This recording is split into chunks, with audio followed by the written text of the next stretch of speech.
इंतखाबी दंगल सजने को तैयार। मुल्क भर में कागजात नामजदगी जमा कराने का आगाज़ हो गया। नवाज शरीफ ने NA-15 मानसहरा से कागजात हासिल कर लिए। NA-56 और 57 से शेख रशीद के कागजात नामजदगी जमा करा दिए। चौधरी निसार ने भी नुमाइंदे के जरिए फॉर्म हासिल किए। जहांगीर तरीन का NA-155 से मैदान में उतरने का फैसला। बेटी महर तरीन ने बतौर कवरिंग उम्मीदवार कागजात ले लिए।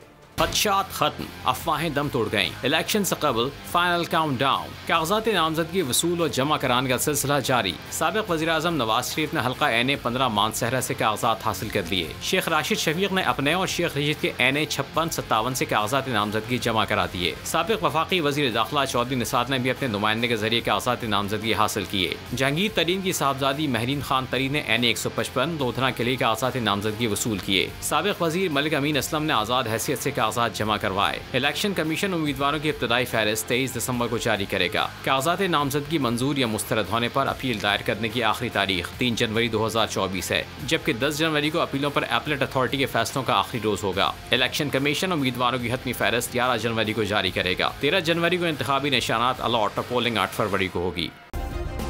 सब्सक्राइब करें और बेल दबाएं ताकि कोई खबर रह न जाए।